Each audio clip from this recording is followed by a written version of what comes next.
Hello and welcome to the Championship review. Second week of the Championship, and there were some surprises and there were some big scores, some really good games. So we're going to take the review and go with it, and let's get straight into it. We're going to start off with the first game, and that is Aston Villa versus Wigan. Really good game this. Ended up Villa win, but let's get into it. So McGinn, who signed from Hibernian, had a huge hand in the first goal, crossing in with a free kick, and James Chester's heading into the empty net after Walton, the goalkeeper, had committed. That was after just 13 minutes. Just before half-time, an equaliser, Mile Jedinak, who had recently come back from the World Cup with Australia, he sold Nyland, the goalkeeper, short with a ball, and it was capitalised on by Nick Powell. He won the ball first and they equalised Wigan just before half time. Wigan actually took the lead in this game. A Powell cross was headed in by Callum Connolly, making it 2-1 to Wigan. They equalised in the 63rd minute. A Dunkley own goal. It sort of one of the players went to clear it and ended up hitting Dunkley and went into the net. So that was 2-2. And then a last-minute goal by Villa 1. A great ball in by Horahain after some good work. And Bjarnason was there to score the stoppage time winner. So real big 3 points for Aston Villa. On the back of that 3-1 win at Hull, they once again got another 3 points. To the only 0-0 in the Championship, and that was Blackburn versus Millwall. Blackburn hit the woodwork twice. Archer made some really good saves and kept Millwall in it. Really poor from Millwall. They didn't even have a shot on target. So they were lucky to get their point in that game. Blackburn certainly deserved all 3 points. Let's get on to another cracking game, and that was Bolton versus Bristol City. So on the back of their brilliant win at West Brom, Bolton went 2-0 up in this game. So the first goal after 57 minutes, a corner was headed on by David Wheater, and Will Buckley got the decisive touch to put the ball over the line. It was 2-0 3 minutes later on the hour mark, with McGuinness scoring his second goal of the season with a nice tidy finish from inside the area. Bristol City got their way back in it. A great ball by Marlon Pack, and Vyman beat the offside trap to score. It looked a little offside to me, so a little unlucky there, Bolton. They tried to shut up shop. They brought on Will Shutt. They brought on Gary O'Neill, but that did not pay off. In the 81st minute, just 10 minutes before the final whistle, Patterson got through on the left-hand side, and with his shot in off the post to make it 2-2. Mohamed Issa, who recently joined from Cheltenham, he had a shot really late on and it trickled just wide, or they could have won it. So Bolton almost gave away a 2-0 lead and nearly lost the game.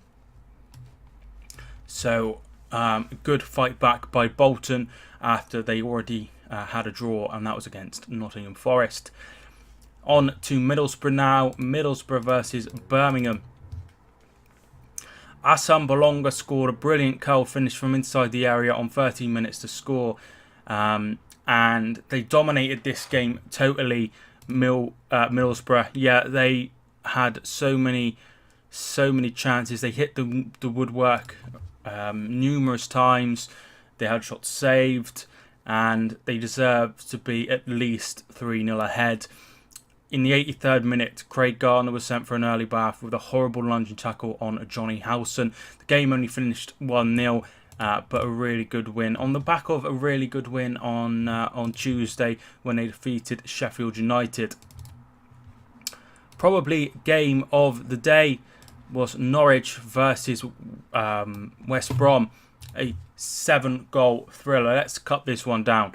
So Jordan Rhodes scrambled the ball over the line to give a 1-0 lead after 25 minutes. But in the 33rd minute, Krul fouled Dwight Gale on his first start for the club, and Jay Rodriguez, who didn't get the move to Burnley, scored the penalty. And then another penalty, 37 minutes in, Jordan Rhodes took this one. Pookie, the recent signing for Norwich, was fouled by Chris Brunt, but the weak Jordan Rhodes penalty was saved by Sam Johnston. They fell behind just after the second half, in 48 minutes, Norwich, through Jay Rodriguez once again. It's a long-range goal, and I'm not really sure what happened. Krul seems to flapple it, and it ends up going in. I mean, to score from 35 yards out is good, but, you know, the keeper should have done a lot better there. West Brom were in control totally after 65 minutes when a great finish from Harvey Barnes outside the area. A dummy after a cross by Rodriguez allowed Harvey Barnes to hit it from just outside the area. Lovely finish, and it made my EFL Goals of the Week. That video is already up if you fancy checking it out. So that was 3-1. Pookie, the new sign-in, he made it 3-2. Nyam lost the ball to the Hernandez, who had a really good game, and he squared the ball for Pookie to score and make it 3-2. But just 10 minutes later, they were conceded again. Robson Kanu scored from a corner after Ghazi's header gave it to Robson Kanu, and he got his first goal of the season. And, you know, that was a really, really important goal, and that really put it beyond Norwich's reach.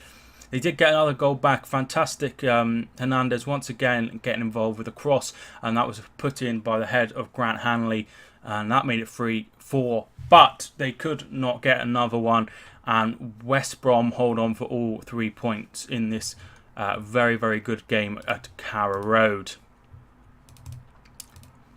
Next, we go to Nottingham Forest, who got their first win of the season after 2 draws against Bristol City and West Brom. They finally got their first win of the season against pointless Reading. El Sanoudi, he got the only goal of the game. A great finish from inside the area, curling the ball into the bottom corner of the net. Really nice finish that, and they probably deserved to win the game overall. It was very, very even, but they took their chances. Next, we go to QPR, who really, really, well, very unlucky here, but let's get into it.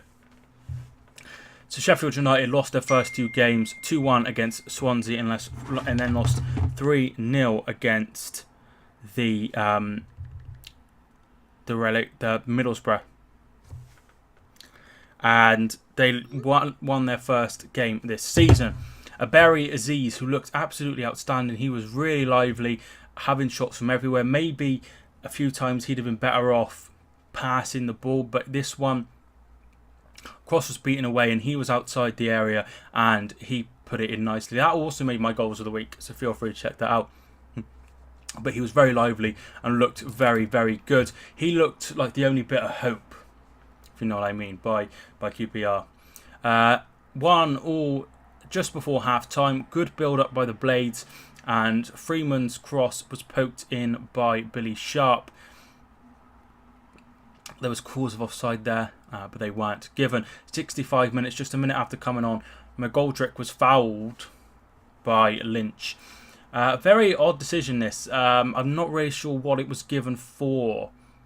I'm just not sure what it was given for. Yeah, it was a very, very odd. He thought maybe it was a push or something, but very, very, very harsh. And McGoldrick took the penalty straight down the middle. QPR had chances again. Once again, Aziz, or Easy, that was it. Aziz is a different player who scored for Cambridge, what I'll be getting on into the League 1 and 2 review. But Easy had loads of chances in this game. Maybe passing it would have been a better option. Mac Ingram in the QPR goal also made some very, very good saves.